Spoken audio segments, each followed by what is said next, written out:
All right, perfect. Well, thank you everybody for joining our webinar. It's definitely an honor to have an invitation from AgriLife to be part of this. We are very excited as many people have no clue that Texas A&M has a Center for Coffee. And many people actually are surprised when you say that. And the Center for Coffee, it's part of the Borlaug Institute. And we have been involved with coffee for many, many years. And many of my colleagues are actually here at the webinar and they can attest to this.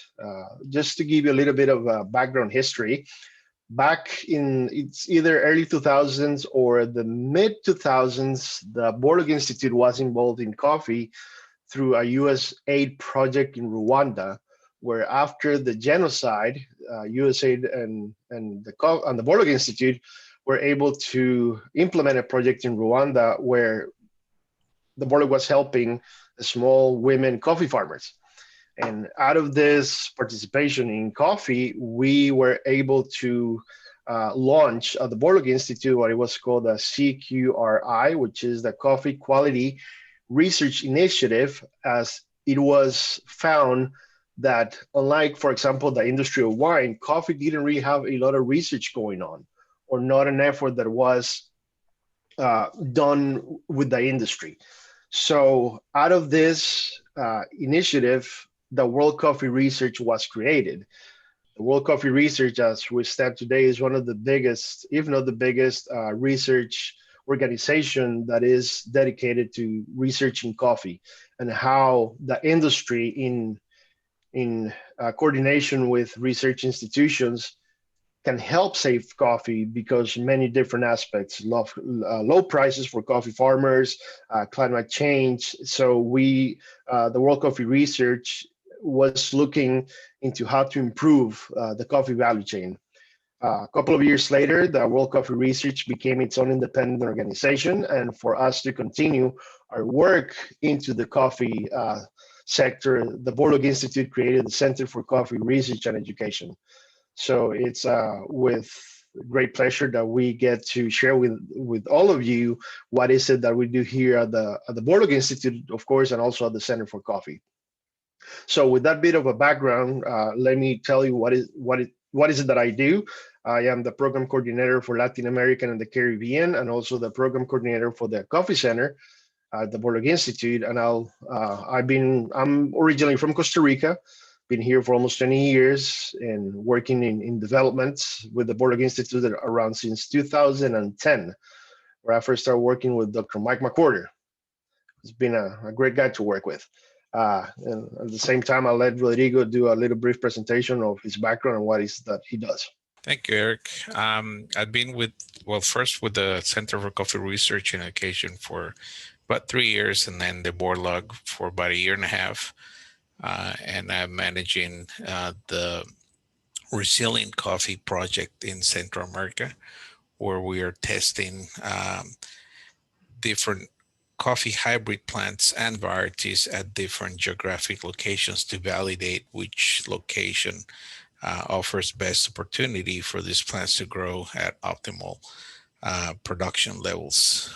So we have 104 farms throughout Guatemala, El Salvador, and Honduras, where we're working very actively with small farmers to try to resolve one of the crises that the coffee faces, which is the coffee rust and some of the environmental changes. Thank you. So with that said, let us give you a little bit of what we're going to cover today. So the main topics that we wanted to explain to the attendees is how coffee comes all the way from the seed all the way to the cup, and kind of give you a 30,000 view of the whole process, not only from like the history and the importance of coffee, but also how coffee's processed, how do we cup, how the cupping is done, meaning how do we taste coffee, how do we roast it, explain the different brewing methods, how to buy coffee when you go to the grocery store and you are faced with all these different brands and all the different characteristics of coffee and different descriptions. How is it that you buy? The health benefits. There's a lot of health benefits for your brain, for your cardiovascular system, for your liver, for many different things. We'll get to touch on some of these topics as well. And also, Rodrigo, as he already proceeded, he will able to describe what is the current work that we are doing in Central America that has had a lot of impact, especially since low coffee prices affect some of the coffee farmers, and that is one of the triggers, or the main triggers for migration to the United States. So how is it that the Borlaug Institute, through a USAID initiative, is helping not only save coffee, but also helping small farmers and helping them create better ways for them to diversify their way of income and being able to stay back at home without having to go to the treacherous move through Central America to come to the United States. So just to give you a couple of keynotes of what is it that we do, we work in genetics and breeding. We also work on the coffee chemistry and the sensory evaluation, meaning on the sensory evaluation is how we perceive coffee, how does coffee taste, the reason why coffee tastes great or it tastes horrible, or different components that when you try a cup of coffee, what is it that you're tasting? As many of you know, the way how we refer to flavors that are intrinsic to coffee, these are called notes. And when you're drinking a good cup of coffee, you should be able to taste strawberries or blueberries or chocolate or spices. And there's different ways on how to train to do that. And here at the Borlaug Institute, actually at the university level, we help create the sensory lexicon, which is a systematic and scientific way of how people can actually taste a cup of coffee and be able to taste the different notes in coffee. And it's through a scientific method and was developed here by Dr. Rhonda Miller from the Animal Science Department, if I'm correct. In addition, we'll work a little bit into the socioeconomic components and explain how is it that our work impact small farmers all around the world, especially in Central America, and how the partnerships that we have developed with coffee industry like Nestle and Starbucks it's an important work that we have to develop in order to save the coffee industry. And even if it sounds a little bit not negative but detrimental, coffee is going through a hard time because of climate change, and we have to come up with better methods and create better tools to save the coffee industry, as in the way that if climate continues to move in the way that it's moving. Just to give you a small example, coffee grows at a certain altitude, and it's predicted that if the temperatures of the planet continue to rise at the rate that is going, by the year 2050, countries like Nicaragua are going to run out of land to grow coffee, because it's pushing the elevation, the temperatures is pushing the elevation to grow coffee to higher elevations, to the point where the land that it's for growing coffee is going to disappear. So we are also looking into how to create additional crops that can help some of these farmers in case this happens, how to transition from coffee production to maybe cacao. And it's important that there's investment through not only research like universities, but also through the industry, if we want to create better tools to be able to transform the industry and save coffee production. So some things that the pillars at here at the center that we work on are the research components, obviously education, development, and service. For example, the research component, we have worked with different organizations and currently implement new hybrids in Central America that are rust resistant. Rodrigo will be able to explain to you that in more in detail, and the positive impact that it has had in many of the farmers down in Central America, and how rust, if it's left unmitigated, is going to be catastrophic for many of these poor farmers, since most of the coffee that is grown by small farmers on areas that less than an acre. The education, the center focuses on obviously not only teaching small farmers how to implement better agriculture techniques, but also helping the general public of understanding coffee better. Most everybody has this notion that coffee is just coffee when it's really not. Coffee is extremely complex. It's, I would dare to say that it's even more complex than wine, in the sense that when you go to the store and you buy a bottle of wine, the only thing you have to do is uncork it and serve it, and then you drink it. With coffee is different, because with coffee you are buying the coffee beans and you're taking it home, and as Rodrigo liked to say, you become yourself your own barista because you are preparing the coffee. So just like a good chef, you can have the best ingredients, but if you fail to use the right water, to use the right size, grind size for your coffee, or use the wrong method, your coffee can taste really, really weak or really, really strong, and ruining a perfect cup of coffee, just like we the same as steak. You can buy a really good quality steak, but if you don't know how to cook it well, it can taste awful. So one of the things that we focus at the center is, how do we teach regular people to buy amazing coffee and how to make it taste even better? So just to give you a little bit of a history of coffee and where does it come from, and how it was discovered is, so I'll give you a couple of points. And we don't really know how coffee was really discovered. We have an idea, and there's some legends.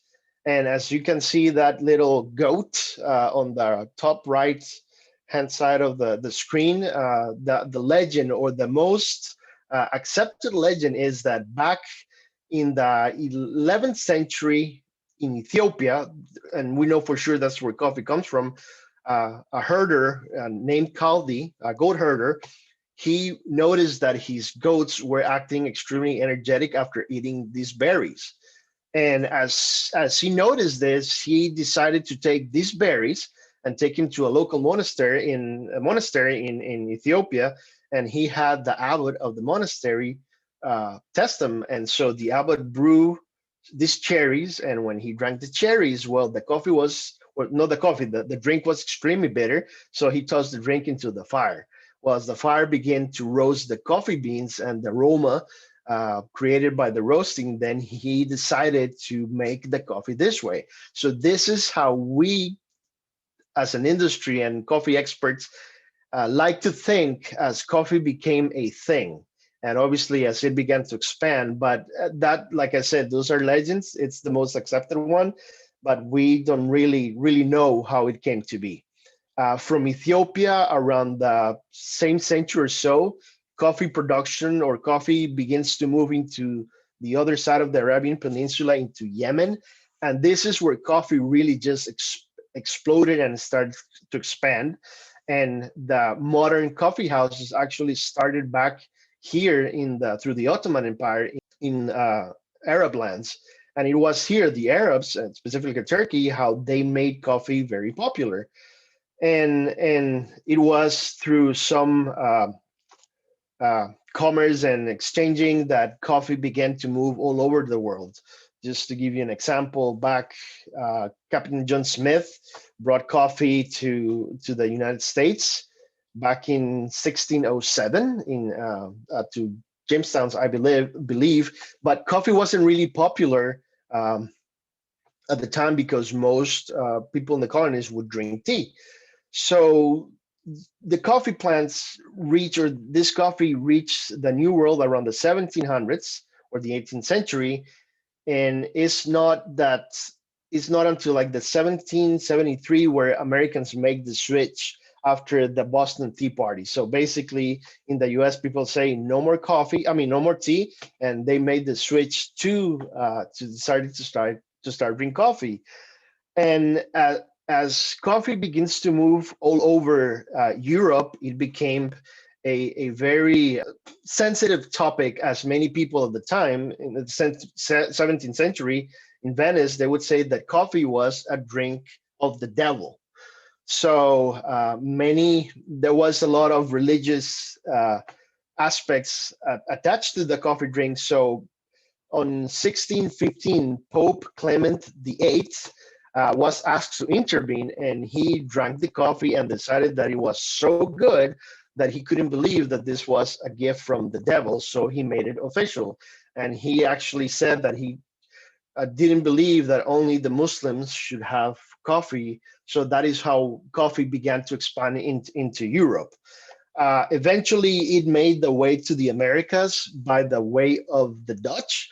The Dutch, I believe, mayor from Amsterdam back in the 1700s or so gave Louis, King Louis from France the 14th, a coffee plant, and they put the coffee plant in the Paris Botanical Garden, and eventually, one of the, I think, a sailor took a seedling from that coffee tree in Paris and brought it to the island of Martinique in the Caribbean. And from the island of Martinique, then coffee began to expand into South America up to the rest of the Americas. So coffee has a wonderful history. There's obviously, we don't have enough time to go through all this, but there's a lot of information and history associated with coffee. So the importance of coffee as a world commodity. So just to put into perspective, between 600 million people and 800 million people depend on coffee production for their survival. Just in the US in 2015, the total economic impact of coffee industry in the United States represented $225.2 billion, having consumers spend about $74.2 billion on coffee alone. So the coffee industry is not only helping small coffee farmers all around the world, but also helps the US economy to the point that in the US alone, it creates jobs for almost 1.7 million people, from roasting, from supplies, from the cups, from the flavors, so different things that make the coffee industry so vibrant. So if you think about it, the coffee value chain has so many different aspects that contribute to the US economy. And just obviously the government taking its cut, it represents around $28 billion in taxes. So for many people, they know coffee is black and you drink it, but many people have no clue where coffee actually comes from. So if you can look here at these pictures, and if you can see the coffee tree, those are cherries, and there are cherries of multiple colors. So good coffee is harvested multiple times a year, 1 or 2 or 3 times based on the growing season. But what they want to do is making sure that only the right cherries, the red cherries, are harvested. That is good quality coffee. Many other countries, or if it's bad quality coffee, they harvest everything. And that's when many times you get that bitter cup that tastes awful. Is one of the factors could be that you are harvesting not only the red cherries, but also the green cherries. And that's why many people have this notion that coffee tastes bitter, but it shouldn't. It's just that among the different many factors contribute to a coffee to taste bitter, but this is one of them, by farmers not harvesting the right ripeness of the cherry.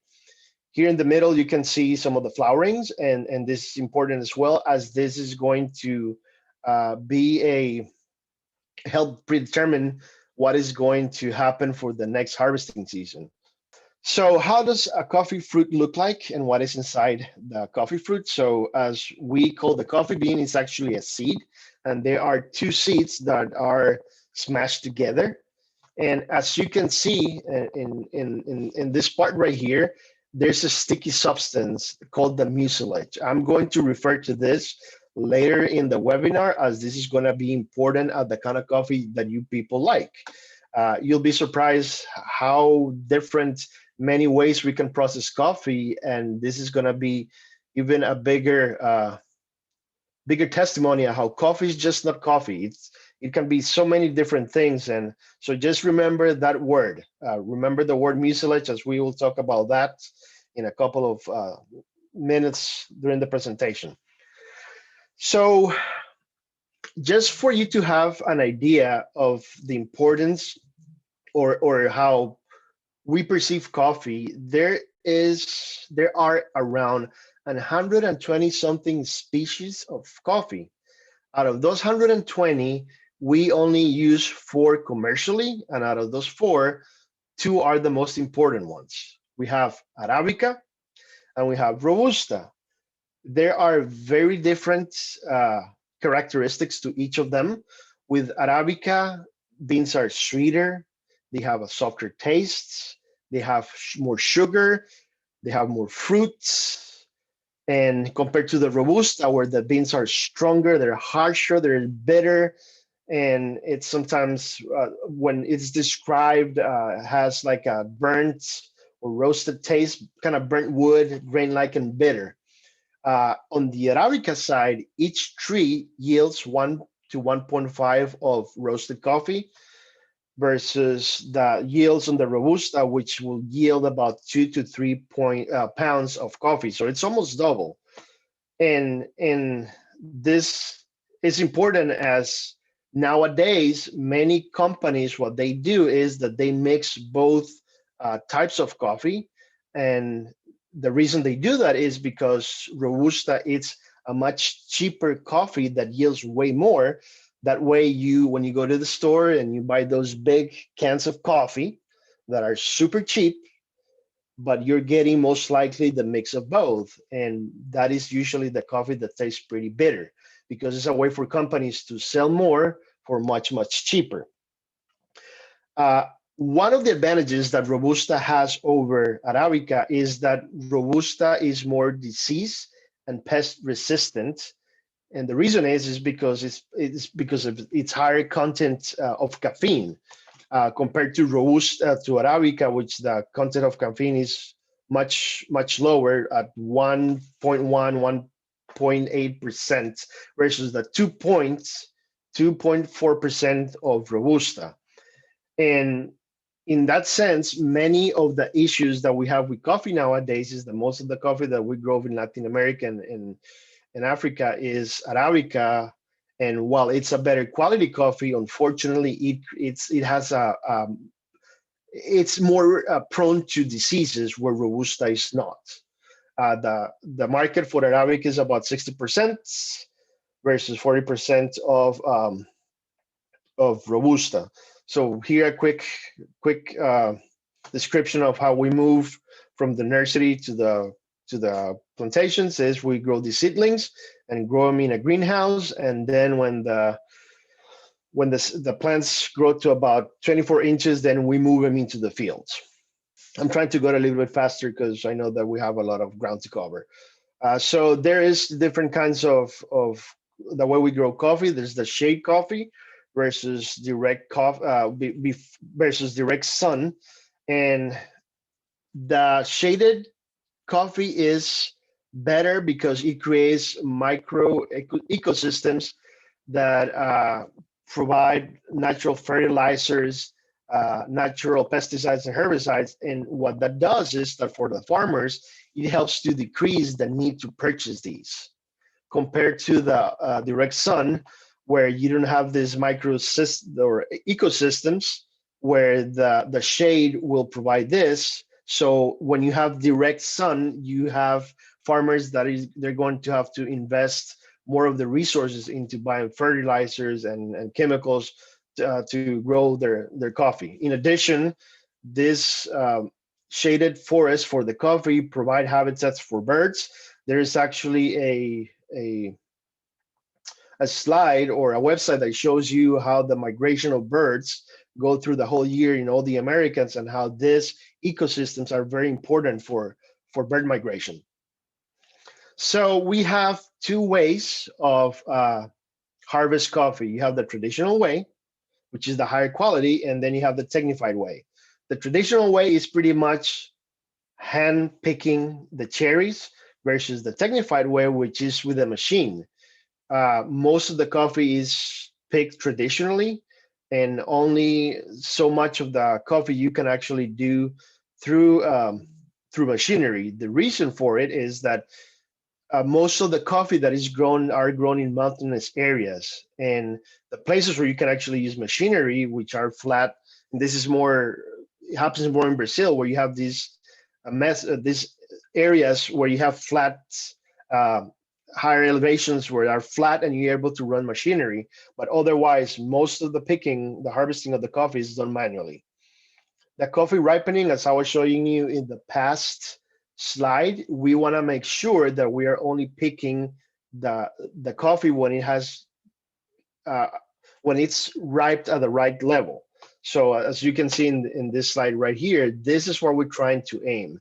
This, if we go to the very left, this is going to be just too ripe, and it's going to be start to rot, versus right here to the very beginning, where it's going to be too immature for us to drink, and is going to create a bitter taste in your cup.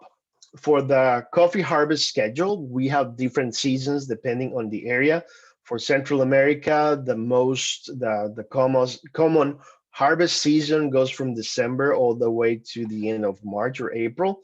Or places or you can look in here how in Java in Indonesia you have the harvesting season through the summer months. Or in Africa, the same. You have the harvesting seasons from May all the way to the end of December. So as you can see, we have an ongoing harvest pretty much all year long. It's just the harvest happens in different countries at different times of the year.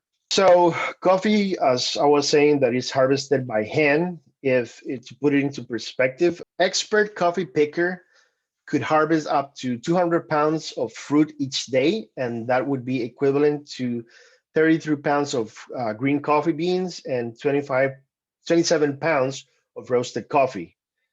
This is very labor intensive, and basically what it is you have these farmers going into the coffee plantations, picking the ripe cherries and leave the green cherries behind, and then come back 2 or 3 more times once those cherries have arrived to that level of ripeness that is desired for flavor. So as you can see here, this is the machine harvest that we're talking about. It looks like this little kind of fingers that go and rotate on top of the coffee trees, and they pick the coffee. But as I was saying, this is not the best method, as it's basically getting everything ripe, unripe, green, everything. So while it's very efficient and is able to harvest more, is not the good quality coffee that you want. So this coffee, the way we process coffee, there are 3 main ways. There is the natural, there is the honey, and there is washed. Natural process, what it is as you saw in the earlier slide, there is a coffee seed or coffee bean inside the cherry. So in places like Africa, where there's not a lot of water, the most efficient way to process coffee is through the natural process. So what that entails is to take the coffee cherries and just dry them on raised beds and let the fruit dry on top of the coffee bean.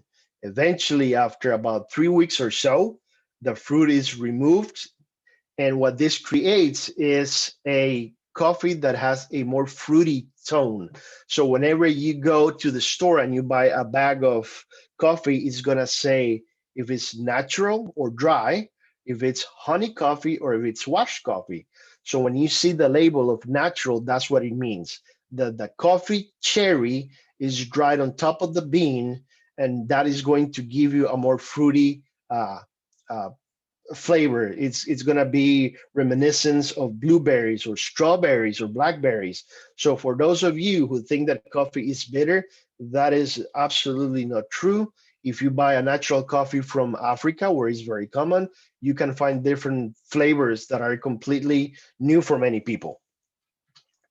The natural drying process, as you can see, this is how the coffee cherry is drying with the coffee bean still attached to it.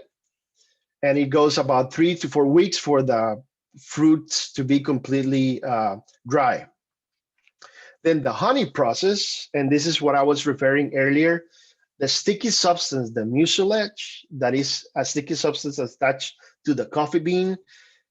What it's done is that you leave it here, you leave it stuck to the coffee bean, unlike the wash process where you wash it away. So, and unlike the honey, you actually, depulp the cherry, but you leave the sticky substance, the mucilage, on the coffee bean, and then you let it dry this way. As you can see here on this slide, this is the sticky substance by this bright, uh, you can film, and then how it sticks all together. So that's going to create a coffee that is fruity, but not as fruity, for example, as the natural coffee that we saw on the last slide. The third process, and the most common process, is called washed. And what this is it takes the coffee, and it's usually processed between 8 to 12 hours after it has been harvested. And what it does is that it depulps the cherry and extract the beans, and all that sticky substance is washed away. And once the sticky substance or the mucilage is removed from the coffee beans, it's fermented. It's left to ferment for about a day or so. And then that sticky substance is removed and then moved into these drying patios, where you have the workers raking the coffee and moving the coffee, making sure that the coffee dries evenly. Sourcing and quality control, you can do it through machinery, but the best results for coffee is going to be manually, where you have people going through all the coffee beans, making sure that you are removing the ones that are damaged through insect, or there's mold, or there are issues with the coffee beans, and you are just selecting the best coffees or the best coffee beans. Flavor, aroma, acidity, and body. So when you taste coffee, there are many components, and actually, when an expert cups, which would be the equivalent of a sommelier for wine, they are looking at different attributes for your coffee. Your flavor is how it feels, like how it tastes, not only the different notes that you catch in your mouth, but how the aroma and how it reacts in your olfactory system. Then we also have the aroma. The aroma is the smell of coffee when it's wet versus the fragrance when it's the smell of coffee when it's dry. The acidity, and this one's a little bit confusing, as when we talk about acidity in coffee, is not the pH. The acidity of coffee is the liveliness or brightness that you get from drinking coffee. Just as, and people tend to confuse this term with bitterness. Bitterness and acidity are two different terms. Just think of acidity as a lime, of the juice of a lime. If you were to drink the lime juice, it's going to taste sour or bitter. But if you take a little bit of that lime juice and add water and add sugar, and you end up with lemonade, you end up with this acidity in your drink. And this is what we're looking for. Acidity is something that we want in our coffee. So when you're describing coffee, remember that there's a difference between bitterness and acidity. And usually acidity, you can taste if coffee has high acidity, because you can taste it on this, or you can feel it on the side of your tongues, on the side of your mouth, makes you salivate. So those are actually good attributes that we're looking into a coffee that has good acidity.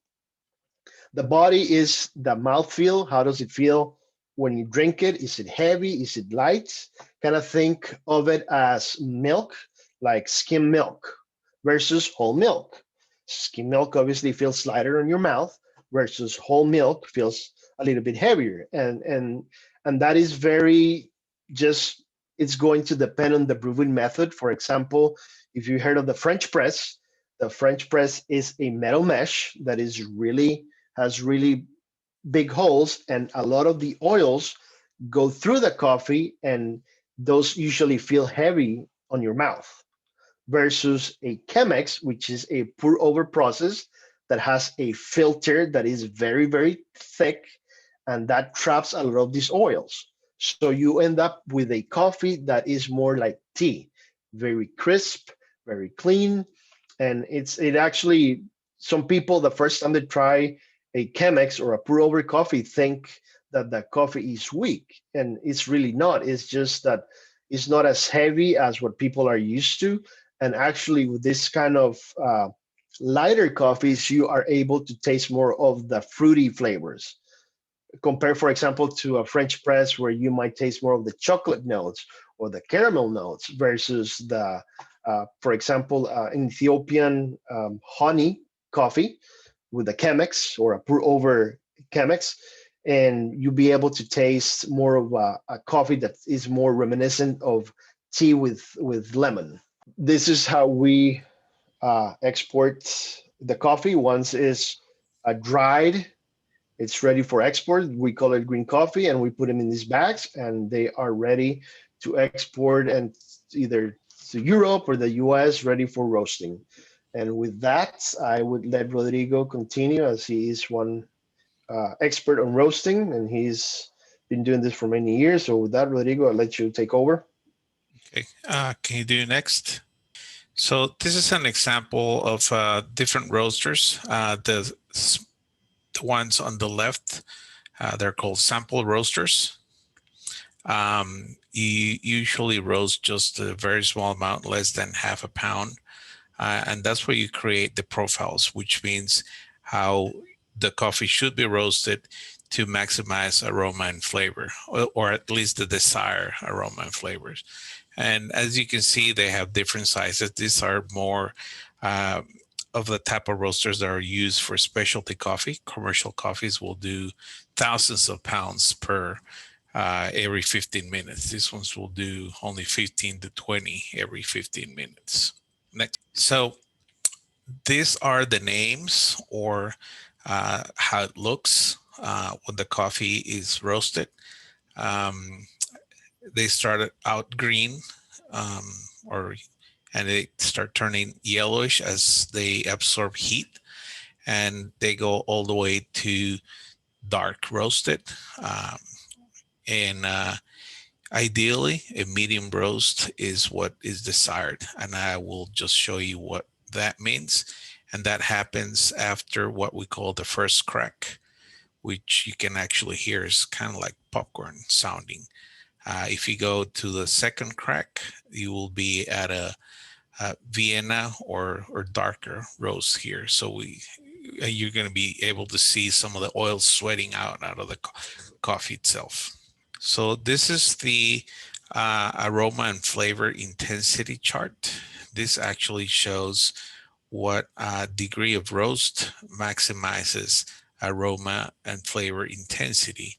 So as you can see here, the green coffee starts, this is what we call drop temperature. That's when we put it inside the roaster. And as it picks up heat throughout time, this is time, the blue numbers, as if it picks up heat, it'll start getting darker and darker until it reaches a medium roast or European roast. There's many names for the same degree of roast, and that yields about 90% of the aroma intensity and flavor. If you continue to roast that coffee, you get into a darker and darker roast like Italian or French, and that's when you start losing much of the intent of the flavors and aroma, and you get more into a burnt, ashy flavors of darker coffees. So if you want to really savor a good coffee and have all the aromas and the flavors at peak, it should be a medium roast. So the big question is how to brew the perfect cup of coffee. So coffee, the coffee journal, it's a miracle really, because at every stage, something wrong can happen to the coffee, either by planting the wrong plant or the wrong seeds that are not genetically pure, to harvesting when they're not fully mature, or not drying them properly, or not processing them properly, or not storing them properly. And then once they are finally exported, they can have insect or mold damage that is not detected. And once you roast it, those imperfections you'll be able to taste them. So roasting to a dark degree is usually a trick that's usually used by the industry to offset all of those bad flavors, because they will give you pretty much a burnt or ashy flavor. So most of the coffees are dark roasted. Our coffees are either old or not very high quality. So the the degree of roast will hide those bad offset flavors that can be caused by mold or mildew or insect damage or anything else. Next. So there's basically four types of brewing methods for coffee. Pressure is the typical espresso machine that we probably have at home.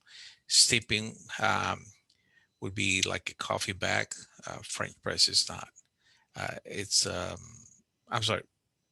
Pressure is the espresso machine or AeroPress. Then steeping will be the French press or a typical coffee bag that looks like tea bags also. Then filtration or dripping will be like the conventional household, in which there's filter and water drops on top of it.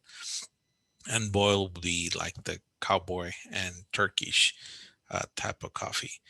They all make amazing coffee if you use the right ingredients, which we're going to see in a second. Okay, next. So you need basically four basic ingredients. And that's why I always tell people you become a barista, because you can still screw up all the good things that had happened up to this point if you don't follow the right recipe. So you need good quality of water, good quality of coffee, the proper size, proper grind size, and also the proper coffee water ratio. And we'll explain each one of those in a second. Okay, next. So when we talk about ratios, the ideal ratio that the Specialty Coffee Association tells us is 18:1. So for 18 grams of water, we use 1 gram of coffee. This is equal to about 60 grams of coffee for every liter of water on a pour over method. And if you are infusing the coffee, then it's a little bit more. It's about 75 grams per 1,000 milliliters or per liter of water. So the reason why we actually use a scale is to be able to replicate that coffee every time we drink it. Will taste the same. As the coffee gets roasted to a darker degree, it loses water. So a spoonful of coffee will weigh less if it's dark roast than if it's medium roast. So you're putting more coffee or less coffee. That's why volumetric measurements are not ideal. In this case, we rather use a scale. Usually when you brew a cup of coffee, 1.2% of the solids in your cup of coffee are coffee residues, or 98.8% is water. So just a very small percent of that coffee is actually present in your coffee cup. So that's why the water quality and the quality of the coffee are very important. An espresso shot has a little bit more solids. It has between 1.8 and 1.2. That means 98.2% of the espresso shot is water. A lot of people think that drinking a shot of espresso has more caffeine than a typical cup of coffee, but it's not true. Actually, a cup of coffee has more caffeine than an espresso shot. Of course, if you fill up a cup with espresso shots, then you'll have more caffeine. But if you just compare 1-to-1, even though it feels stronger, it tastes stronger, your regular drip cup of coffee will contain more caffeine than the espresso shot. So this is how a bean looks like, a coffee bean. This is a cross section on the left, and then on the right, there's a magnified cross section of the bean. It looks pretty much like a sponge, and inside that sponge, you have the cavities. The higher the elevation where the coffee is grown, the higher the density of those beans. That means it has more soluble matters inside. So the fuller or the more density, the more material that's going to be available to be washed out by the water. They're water soluble flavors in that sense. So the finer you grind your coffee, the easier it is for the water to wash away those solubles, and the coarser you grind your coffee, the harder it will be for the water to wash those solubles. And that's why it has a lot to do with how long the water's in contact with the coffee, how easy or how slow it will take for those water soluble molecules to be extracted. So next. So think of the molecules being locked inside the cells of the coffee bean, and when you grind it, you make those molecules available for the water to draw them out or to wash them out. So an optimal extraction, and that's why we use coffee ratios, is 18 to 20%.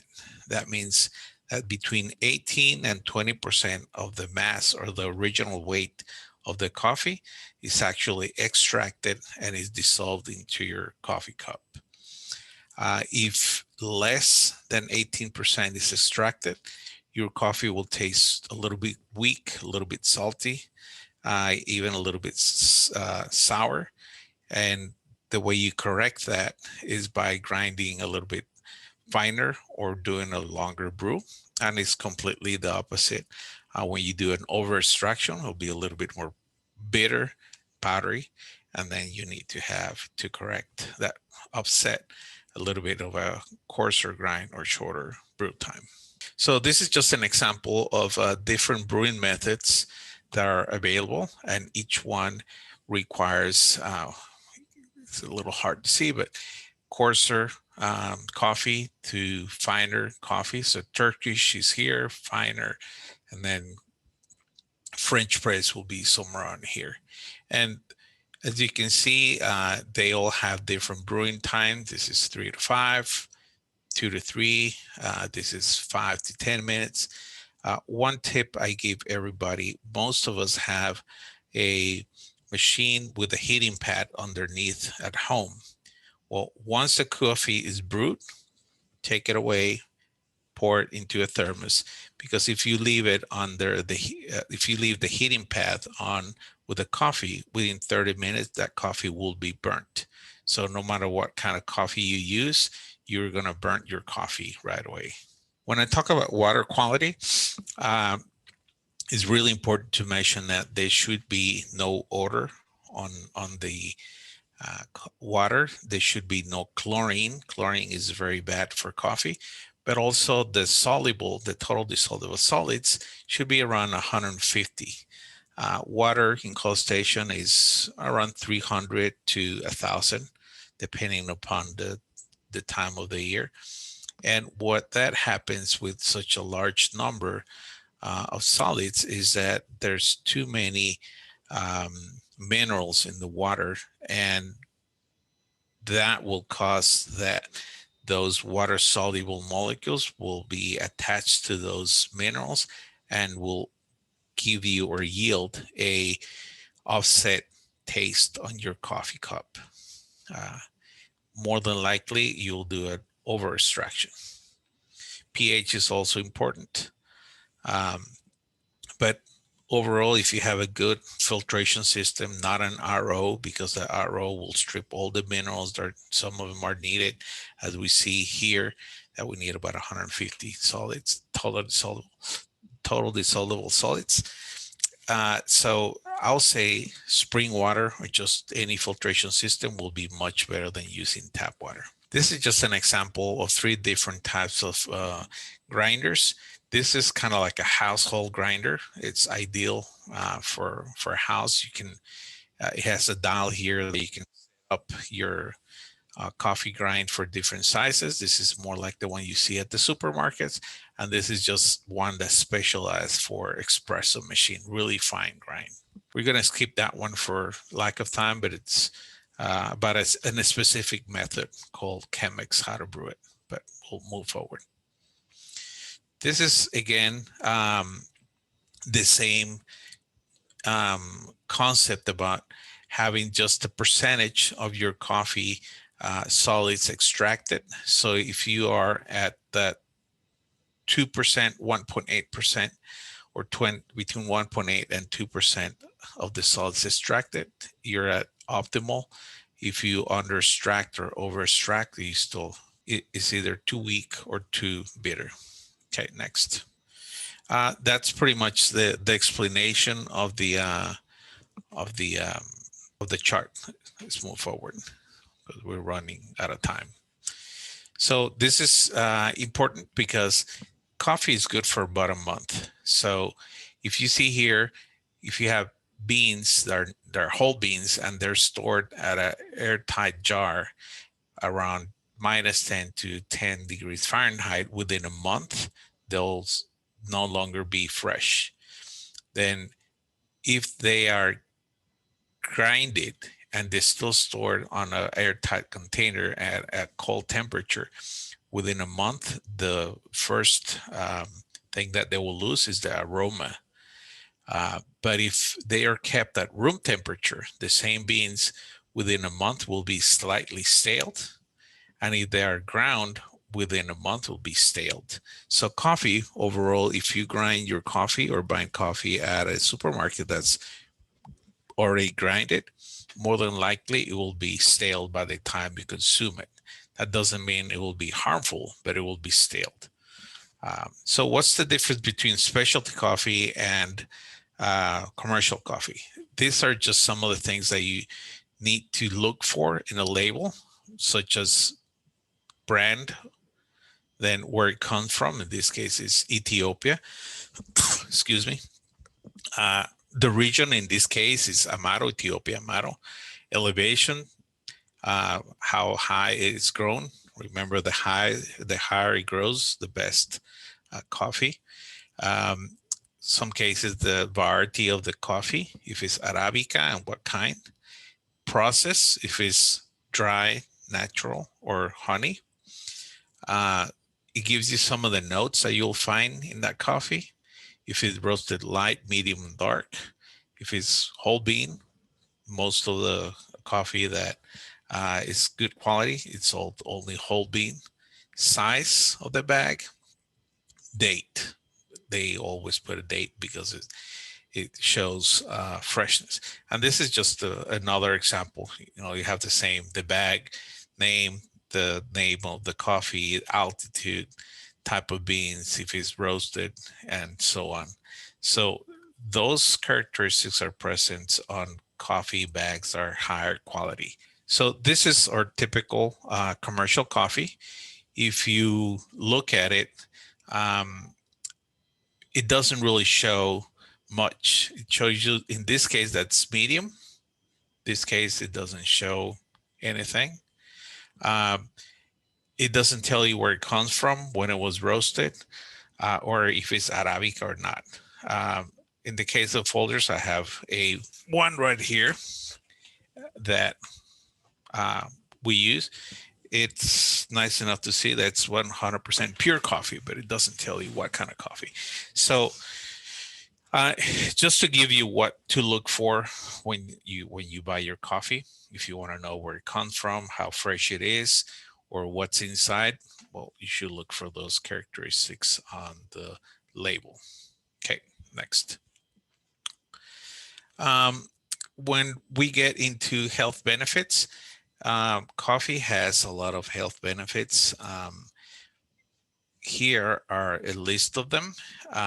It can help you, for example, to lose weight because it gives you more energy. It can help you also to increase your energy. That's why it helps you to lose weight. It improves physical performance. It's good for your liver. It reduces risk of cancer, It prevents Alzheimer and Parkinson. So there's a lot of attributes that are present in coffee. It's also very high on antioxidants, which are very good, and that's why wine is so popular. I know we're pretty much out of time, so I'll just move forward to the 2 more slides. So this is our coffee project in Guatemala, El Salvador, and Honduras. And this is what it looks like. Pretty much we're planting new hybrids of coffee that are very high productive. They produce a lot of coffee compared to other coffee plants. And we're doing this at the farmer's land. So once the project ends, we leave the coffee there. The production, high yields, and high resistant to climate change and rust, which is a fungus for coffee. And I'm gonna leave it like there. I don't know if there's any questions or anything else that you would like us to answer. Also, if there's any other topic that you all would like to hear more about or with more precision, we'll be more than happy to go more in depth into that subject as well. One in downtown Bryan and one in College Station. And there's a third one in Brenham, I believe. Somebody's asking when they can come learn. So if you want to come to the center and learn to taste the different kinds of coffee and how to brew different coffees, just send us an email.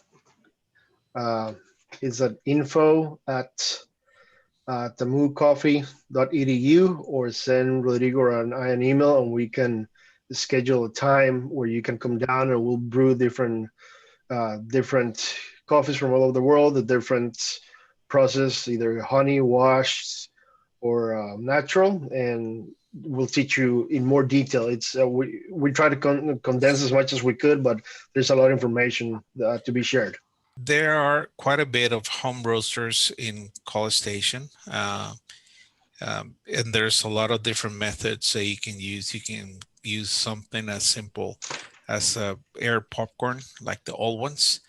Frying pan doesn't work well because one side is flat and the other one's round, so it doesn't get roasted evenly. Or even roasting coffee inside an oven is not very practical unless you want to smoke up your house because it produces a lot of smoke. But there's a lot of small roasters that you can buy also online. They're not that expensive. So there, yeah, you can do a lot of home roasting if you like that. Yes, you're welcome to work on the 3rd floor. You can come down and have some amazing coffee with us. Here at the Boardwalk, we have 2 different types of 2 machines that will do small roasting. You can take a peek at them for anyone who's interested in looking at small roaster machines. They're 1 kilo, one, and the other one's 50 gram max. So it's pretty small. Are there any upcoming events hosted by the CCRE?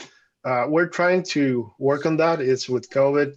It's usually a little bit more difficult to schedule things. The university offers a coffee class for 50, and the students come to the Boardwalk where we can teach them the different methods. But obviously with COVID, there's a little bit of restrictions. So we as soon as we have more information, we can release that.